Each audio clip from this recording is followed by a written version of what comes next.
By a lot of metrics, the manhunt and search for Robert Card was a success. No one was hurt, no one was shot, communities were protected, but it did take a couple of days. Now we have the independent review of the Maine State Police after action review by the New England State Police Administrators Conference. Just came out, hot off the presses. Indeed. And I've read all of these documents. There seem to be two takeaways from this one I'd like you to respond to. They seem to point to two issues of concern from their vantage point. One has to do with the problem of self-deployment, and the other has to do with command post communications, specifically the issue of mapping the progress of the various teams. How do you respond to those two issues that were highlighted by this latest report? Yeah, sure. So if you've read all the other documents, then our after-action report actually highlights both of those concerns as well. The Maine State Police Command staff, through 14 hours of interviews with the independent commission, the original commission, also highlighted strong concerns around self-deployment. And I think around self-deployment, our issues are officer safety as well as community safety. You have a limited number, a limited amount of resources, and we want to use those appropriately. So if people plug in to an existing command post structure, then we can in turn deploy them as we see fit, depending on the circumstances. So is the message to Maine law enforcement, God forbid something like this happens again, don't just drive to the scene of the crime, wait for your command structure to order you there? Yeah, it's a good question, because I do think that current best practice in training would include when an active shooter, an active killing situation initially occurs, we want officers to respond immediately to that scene to take part and assist in whatever the emergency may be.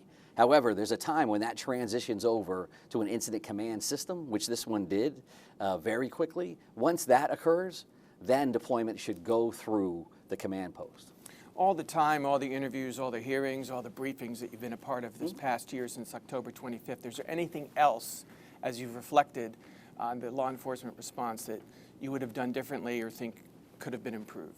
Well, one of the things, I'm proud of the first responders' response across the board. I think Maine first responders really stepped up to support our residents, to support our state, and to make the best out of an incredibly traumatic and terrible situation. So no matter what the questions you ask today, our hearts and souls are going to be with the victims, their friends, their families, and our communities. That's for sure. But I will tell you that from a Maine State Police perspective, what I was so proud of is that every step of the way, we've said these things went really well, and these things we can improve on. Because you don't go through a 49-hour tragedy like this without learning things as you go, which is why our after-action review is 33 pages. So you say, did you learn? Yeah, we learned a lot of things. There's primary recommendations that we had listed. Some of that's around training for individual officers. Some of that's around incident command. Some of that's around crime scene issues. So all of those things. And not only are we learning in the state of Maine, but we're also going to be using that information for law enforcement officers around the country, just like we have learned from them when they've had tragic situations as well. The commission, certainly when we talk about the communications and the mapping, 900 tips, you guys are chasing leads all over the state, including some red herrings by the family, right? A sighting in Rumford turned out to not be correct. None of them turned out to be correct until you found Robert Card in Maine recycling. The commission talked about the miscommunications there. Bottom line, is it just that there was confusion about the main part of Maine recycling and the overflow lots, and though teams were dispatched operationally to search it on day 2, on the Thursday, October 26th, they just didn't know about the overflow lot? Is that the bottom line there, what happened? Yeah, that's a simplistic approach to that. I would say back to the tips is that, you know, we had more tips that Robert Card was in Massachusetts and Canada than we had that he was at Maine Recycling, right? So while some people think that, hey, you found the car and that's the golden nugget, now all of a sudden that's the missing key. The reality is you found the car and all of these other opportunities opened up. We could have found him in the car, right? That's a game changer, clearly. We found a car unoccupied for an individual who did a planned and coordinated assault on 2 locations and fled, right? All of those things are largely unprecedented nationally when you look at previous cases. So yes, I do think that our last press conference, I was very specific to show this is Maine Recycling, that triangle. And oh, by the way, 400 yards by the crow flies across the street, there's all these tractor trailers, and that's where we found Robert Card. I'll be the first to tell you, along with Colonel Ross and the rest of our law enforcement team, we wish this thing would have went 4 minutes, right? 49 minutes, not 49 hours. We understand every minute that went by, that's extra trauma on those that are suffering immediately in that community, for our state, and for our first responders. So we wanted to do this thing as fast as possible. And ultimately, to find him deceased with no additional injuries or deaths, I think is a success. There was a lot of testimony in those hearings about the K-9 team, a lot of questions, a lot of answers about why dogs weren't deployed the first night. Yep. Have you looked at whether dogs could have been deployed or should have been in the daytime when it was safer? Including in recycling? We've answered the K-9 question 100 different times. But not to me, so I have to ask. Sorry. Well, and I appreciate that. But we have answered that. We have moved forward with bloodhounds and other things that we have detailed in the after-action report. I am ultimately confident and secure in the decisions we made from an officer and a community safety perspective, reference to K-9s and anything else you want to talk about. I've looked at the reports of the 4 to 6 officers who kind of discovered Robert Card's body. And when I looked at all of these reports and they get to the part where they find the body, it's redacted. Beyond obviously what's a gruesome scene and those details, which no one's interested in, I'm certainly not. What is it that they saw that has been blacked out? Can you summarize what they saw? No. I mean, I think we redacted those things based on state statute and guidelines around FOA and other confidentiality concerns.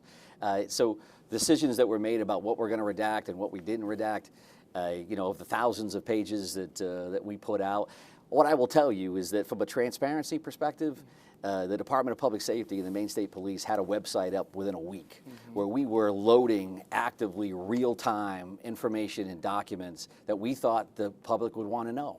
And for this particular scenario, that particular paragraph, I can't tell you exactly why, from a FOA perspective, those were redacted or not. The detectives that you list, however, that is their primary function at the time. Those are all tactical team members that were actively involved in an organized search of that location. Right. What's the proof, if there is any, of what they saw of life in that trailer over a couple days? There's the evidence report talks about an earpiece, beef jerky, things like that. But can you say whether you think he was there for 2 days or 1 day, or just we'll never know? No, we won't know. The medical examiner's office gave some guidance around that. I'm not going to dive into the nitty-gritty around exactly what beef jerky was found or one thing or another. We've talked about that extensively, I think, at this point. You first talked about this note that was found in his trailer, the one that is addressed to his son and says in part, enjoy your life, love you. Sounds like a suicide note. What do you think this means, and do you think Robert Card intended to take his own life? It certainly read like a note to loved ones that he was never going to see again. Whether he planned on dying at one of those scenes or killing himself later down the road, I can't put myself in his shoes. To be quite frank, none of us can. To see that tragic outcome and all the devastation that he committed is not something that I can get inside his head. The yellow flag law is being used 15 times more frequently since October 25th than before. And what's striking to me in reviewing the latest reports is how many refer to Robert Card, someone who talks about he's going to be the next Robert Card. He's referenced over and over. Someone said he felt a connection to Robert Card. Someone said he was going to make the Lewiston mass shooting look like child's play. How is the yellow flag law working, and was the protective custody tweak necessary? I think the yellow flag law is working incredibly well in this state. We have very strong partners with Spurwink, who is conducting our telehealth assessments. Ben Strick and that team over there are amazing and very, very strong. I think our law enforcement officers are utilizing it appropriately in the hundreds of scenarios where it has been utilized. When you read those narratives, and I read all of those narratives, are incredibly powerful. And when I've discussed this in the past, I've said this is really the deep end of the pool, right? This is walking, talking, completed suicides, officer-involved shootings, violent crimes, tragedies. And officers are using that tool effectively to get that person from a crisis situation to an area that hopefully we can work with them a little bit more long-term.